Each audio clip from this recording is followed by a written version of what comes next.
పవన్ కళ్యాణ్ గారు రెల్లి జాతిలో పుట్టడమే అదృష్టం అన్నారు. ఈ రోజు ఆ రెల్లి జాతి అంతా ఆయన కలుద్దామని వచ్చాం. వస్తే పోలీసులు మేము ఆఫ్ చేస్తాం, మీరు కలవద్దు, ధర్నాలు చేయొద్దన్నారు. తీరా వచ్చినప్పటికీ ఆయన మాకు చెప్పకుండా పారిపోయాడు.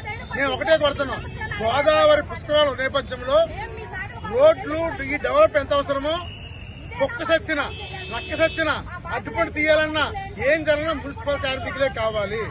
అలాంటి మున్సిపల్ కార్మికుల సిబ్బంది పెంచండి. మా జీతం 9,000 రూపాయలు మాత్రమే ఇస్తున్నారు రిక్షా కార్మికులది, అది 21,000 రూపాయలు జీతం పెంచమని కోరుతున్నాం. అంతేకాకుండా 60 సంవత్సరాలు నిండిన కార్మికులు ఉద్యోగాలు ఇవ్వట్లేదు. ఆఫ్కాస్ కార్మికులు పర్మనెంట్ చేయమని ఈ లెటర్ ఇచ్చాం. ఎప్పటికైనా పవన్ గారు మాకు అవకాశం ఇచ్చి కలవకపోతే మాత్రం మేము పెద్ద ఎత్తున ఉద్యమం చేస్తామని సందర్భంగా తెలియజేస్తున్నాం. అయ్యా పవన్ కళ్యాణ్ గారు నిన్న రాత్రి వచ్చారు. నిన్న ఉదయం నుంచి మున్సిపల్ కార్మికులు అయ్యా పవన్ కళ్యాణ్ గారు నిన్న ఉదయం నుంచి ఆదివారం నుంచి మున్సిపల్ కార్మికులు రాత్రులు కూడా పనిచేస్తూ ఉన్నారు.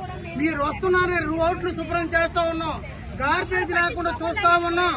కానీ మమ్మల్ని లెక్క చేయకుండా మున్సిపల్ ఆఫీస్కి వచ్చి మీ యొక్క విందులు చేసుకుని మీ మట్టుకు మీరు వెళ్ళిపోయారు. మా బాధ వినరా, మా గోడు వినరా? 60 సంవత్సరాలు వచ్చింది ఆఫ్కోర్స్ కార్మికులు బయటికి పెట్టారు.